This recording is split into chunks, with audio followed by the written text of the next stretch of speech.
The precious blood's washed away the stain. So sing to Jesus, sing to Jesus, sing to Jesus, and live like a newborn baby. Don't be afraid to crawl. And remember, when we walk, sometimes we fall. So fall on Jesus, fall on Jesus, fall on Jesus, and live. Sometimes the way gets lonely and steep and filled with pain.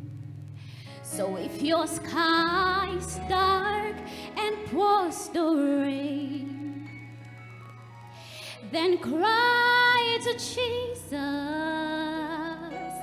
cry to Jesus, cry to Jesus, and leave.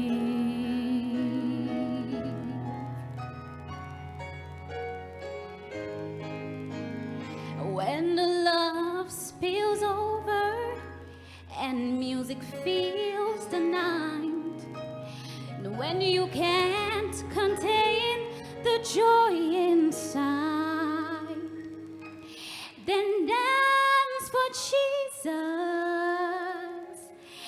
dance for Jesus, dance for Jesus.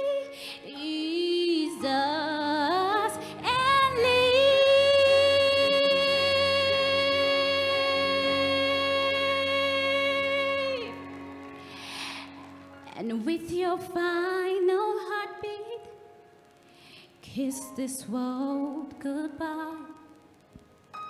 Then go in peace and laugh on glory's side. Then fly to Jesus,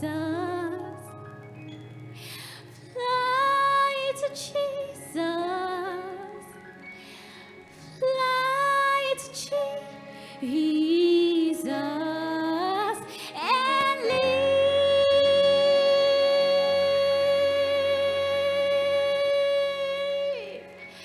Come to Jesus. Oh, come to Jesus. Come to Jesus, and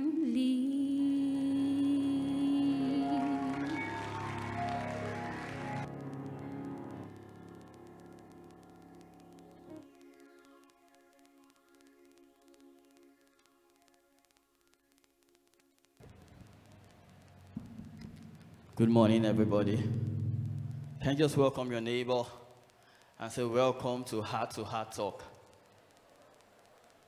Okay, so this morning I have the privilege to just quickly, I won't take much of your time, just read a short profile about the person that is going to be handling this Heart Talk this morning.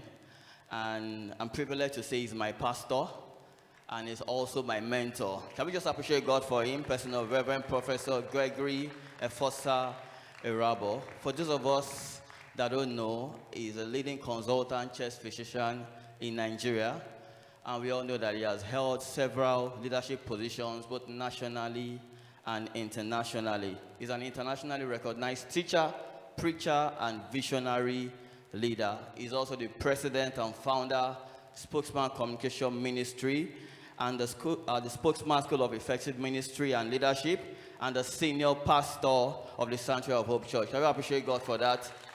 And he's also happily married to our mommy, Reverend Mrs. Ayodele Erhabor, and they are blessed with 3 wonderful children. Can we just invite our pastor up at this point in time with a standing ovation? Say, you are welcome, sir. God bless you. So to this first stage, I'm also going to be inviting those who will be handling this session. Collins, where are you? Collins, Amoy, can you just come forward quickly? Okay. Okay. Thank you very much. Thank you very much. You may all be seated. God bless you.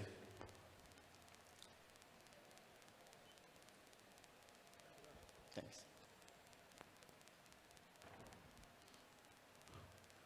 Good morning, everyone. You're welcome to this very important program, Heart to Heart Talk, with our Reverend Pastor G. Erhabor.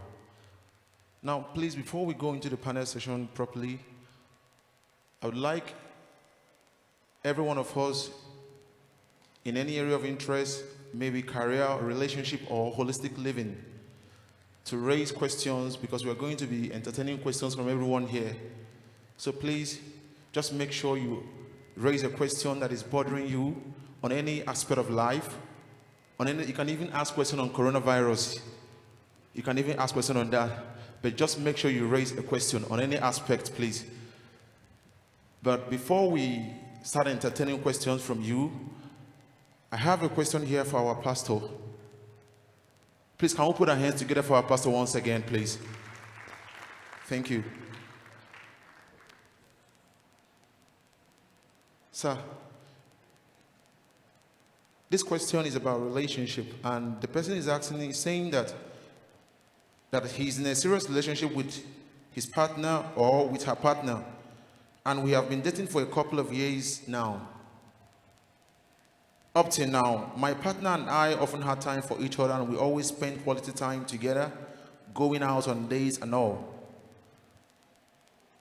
But in order to move the relationship to a higher level, maybe marriage, upgrading your financial status and all that, this person got a job and started becoming busy, very lucrative job, as of that. But unfortunately, because of that, they started having issues. Probably one started getting busy and all that. This person is asking, sir, do I leave my job in order to secure my relationship, or do I leave my relationship and secure my job? Or does it do both? Leave both the job and relationship. Well, I want to first of all thank the registrar for sending our dear friend Fajilu to this meeting. Thank you so much for coming. And let's clap for him. I also want to thank those who have gotten involved in making this program what it is. And this is a beginning of the program, although we started very late, and we're very sorry for the inconvenience that happened. Well, I think that that question a bit it's difficult to really approach that question, because courtship is not marriage. It's not that you are in courtship doesn't stop you from living your life. So I cannot say because I'm in courtship, I stop my school so as to know my wife better, or because I'm in courtship, I stop my job so that I can go and know my wife better.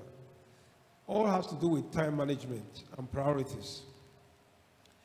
Even people who have lived far away from one another, some living in US and some in Nigeria, they still manage courtship and they still have good relationships. So what I think that couple needs to do is to prioritize, and to arrange their time in such a way that distance will not be a factor.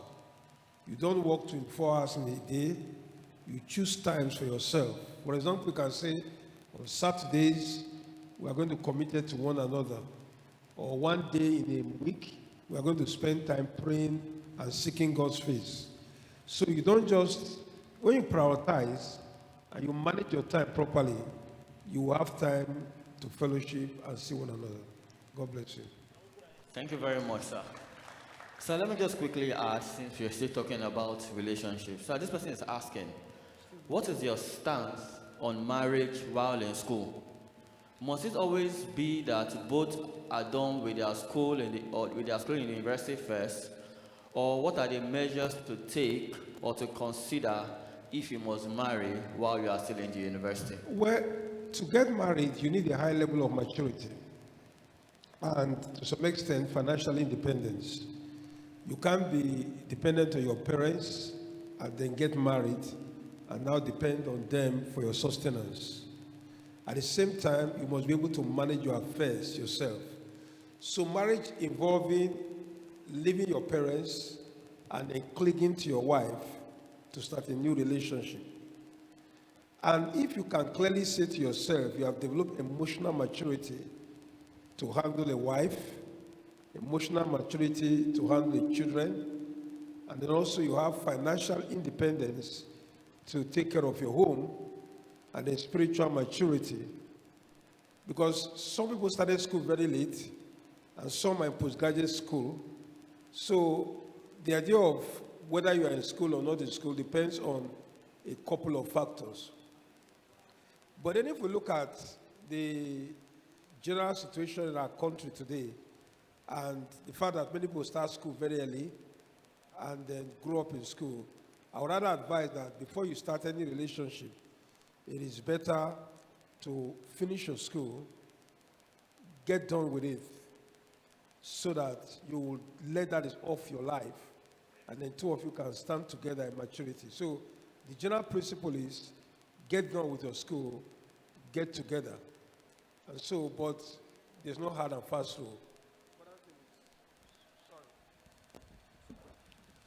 Now, the important thing is emotional maturity, financial maturity, spiritual maturity, and physical maturity, and ability to manage your home without depending on other factors. And the social factors helping you. One of my classmates, or my roommate in school, who is a surgeon with a private hospital, got married in school while he was in school. And he was already matured. You know, he was far, far older than us, and he has done quite a lot of things before he got to school. So he was matured. You know, so being in school as a medical student was just an additional thing he did. And so getting married, I even had a child. So to some extent, it depends on the amplification of those factors. But for now, knowing that school age, you will start very young, I think it's better to do it early. God bless you. All right, can we put our hands together for Pastor, please? All right, please, while we wait for your questions, if you can't be able to ask questions wherever you are, you can still put it down. The ushers are around to collect the questions from you.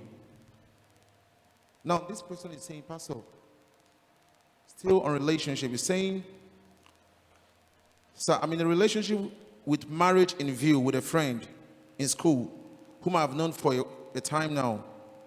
But my parents are not in support of that relationship, even though they have seen the compatibility between us. But because of intertribal reasons, they seem not to be interested in our relationship and in support of it. Sir, in this situation, I would like you to advise me on what to do. Well, I want mommy to answer some of these questions. Let's clap for her. She comes forward. Please clap come for her. and She go comes forward. Because everything has to do with relationship. And since a man does not, I'm not a hermaphrodite, so I don't combine both male and female.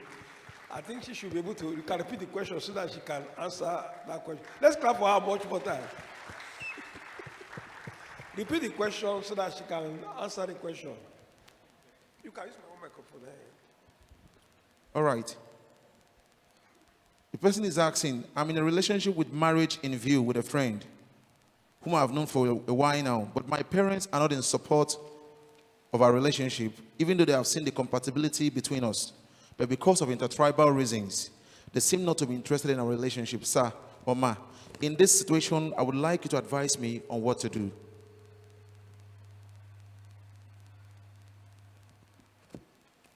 Praise the Lord.